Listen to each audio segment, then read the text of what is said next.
It was one of those mornings that hit you like a punch in the chest, cold enough to make your teeth ache, with a sky so gray it looked like the world was holding its breath, waiting for something to snap. And maybe, just maybe, that's exactly what was about to happen. If anyone tells you fate doesn't have a sense of timing, they never met Stephanie Mendoza or the horse that saved a life. Let me back up a second. Picture this. A sleek black car too expensive for this sleepy riverside road, gliding in before sunrise. Inside, a woman with a face so tight you could mistake her for a statue. And in the back seat, a little girl gripping an old teddy bear like it was the only anchor she had left. That's Stephanie Mendoza and her daughter, Maya, only 4 years old. But you'd never guess it from the way she sat, silent, knuckles white around that battered bear.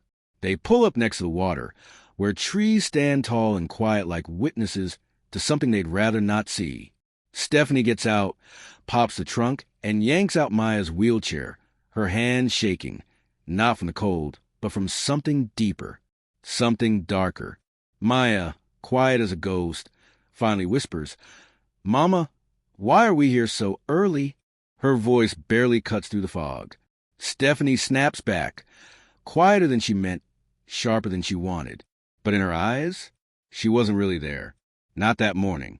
As she fiddles with the chair, muttering under her breath, a black horse by the fence lifts its head, ears twitching, eyes fixed on them like it knew. Right then, something ugly was about to go down. Stephanie doesn't notice, doesn't care. She wheels Maya to the dock and helps her into a rowboat, her eyes scanning the riverbanks to make sure no one's watching. The river is high from all the rain, swollen, angry. Planks creak beneath their weight. Maya whispers again, "I don't want to go on the boat today, Mama. It's too dark."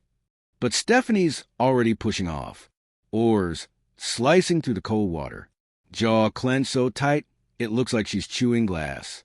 The horse is still watching, tail flicking, nostrils flaring. And I swear, some part of me wants to believe animals really do know things before we do. Stephanie rows out to the middle. The current tugs at the boat. Then she stops. For a second, there's just a sound of water slapping against wood. And Maya's soft breathing, like she's praying this is just a bad dream. Then Stephanie stands, her shadow falling over her daughter. Maya looks up, eyes wide, whispers, "Mama, I'm scared." And that's when it happens. Stephanie grabs her shoulders, shoves her into the river. No word, no warning. Just a cold, mechanical movement, like the world cracking open. Maya vanishes beneath the surface, the splash echoing across the water, and Stephanie stands there, staring at the ripples, as if waiting for them to smooth out, to erase what she's done. But fate had other plans that day.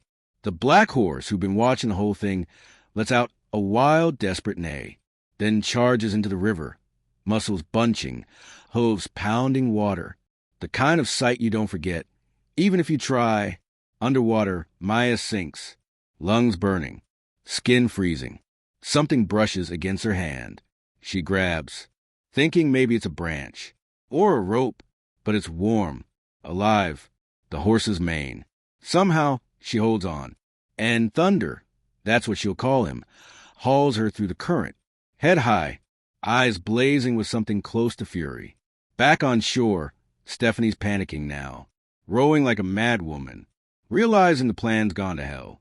All because of a horse she never saw coming. On the far bank, an old farmer named Thomas is out feeding chickens at dawn. He hears the commotion, bolts down to the river, boots squelching in mud. By the time Thunder drags Maya onto the bank, Thomas is there, pulls her into his arms, checks for a pulse, nearly cries with relief when she coughs up water. He scoops her up, murmurs, "You're safe now, little one," wraps her in his coat, hurries through his weather-beaten farmhouse, Thunder trailing behind, dripping, shaking, but never taking his eyes off Maya. Inside, Thomas lays Maya on the couch, layers her with blankets, makes her sweet tea with honey, lets Thunder stick his big head to the window, watching over her like some storybook guardian. Maya doesn't say a word for hours, just holds her bare, stares at nothing, the kind of silence that says more than any scream. That night, the news spreads like wildfire. Maya Mendoza is missing after a boating accident. Stephanie appears on TV. Crocodile tears. Fake worried voice. Playing the grieving mother for every camera in sight. Thomas watches with his jaw clenched. Flips off the screen. Mutters, "You saved her, oh boy to thunder." And he means it. Over the next few days, Thomas learns the truth. Maya's mom, Elena, disappeared months ago. Left behind strange notes hinting at danger. Like she knew she was in trouble. Maya can't walk. A rare condition. That left her at Stephanie's mercy. Mercy Stephanie clearly didn't have. Turns out the whole thing was about money. Inheritance. Power. The usual poison. But Thomas isn't the kind to walk away from a fight. Not with a kid's life at stake. He brings in his neighbor, Maria. Tough as nails. But soft where it counts. And the three, well, counting Thunder, become a makeshift family. Hiding Maya. Protecting her. Quietly building a plan to outsmart Stephanie. Now, here's where it gets wild. Thunder, who's become Maya's shadow, won't leave her side. Night or day, rain or shine, he's there, head close, always alert. Weeks pass. One night, as thunder rolls across the fields, Maya finally breaks her silence. Whispers, Mama said, "Good people come when you need them most." Thomas smiles. She sounds smart. "I miss her," Maya says, clutching a silver locket, her mom's photo inside. Thomas promises, "We'll find her." Then Maria stumbles on a diary in Maya's bag, scribbled full of clues. Elena's handwriting. Stories of a house surrounded by blue butterflies. A secret place only she and Maya know. Pages about Stephanie's business. How she's laundering money. Faked Elena's disappearance. Proof hidden in a bank vault in town. With a harvest festival coming up, Thomas, Maria, and Maya hatch a plan. Maya, disguised as Maria's granddaughter, slips into town with them, heart pounding. At the bank, just as they crack the vault, Stephanie shows up, furious, cornered. But Thunder, yeah, the horse, creates this insane distraction, galloping wild through the festival, sending folks running, giving the trio just enough time to escape with the files. They race to the secret house, a ramshackle cottage surrounded by blue butterflies and wildflowers. And there, standing in the doorway, tears streaming down her face, is Elena. The reunion is a mess of hugs, sobs, apologies, the kind you only see in movies, or wish you could have in real life. Elena explained she had to vanish, to protect Maya, to gather evidence. Stephanie would have taken everything, and Maya, if she'd stayed. Now, with the files in hand, the police finally have what they need. Stephanie's arrested, hauled off for fraud, attempted murder, a list of crimes long enough to make your head spin. And just like that, Maya's free. But let me ask you, if you'd been there, what would you have done? Would you trust fate or make your own luck? Because sometimes, the ones you least expect, a horse, a farmer, a neighbor, even a scared little girl, can tip the scales.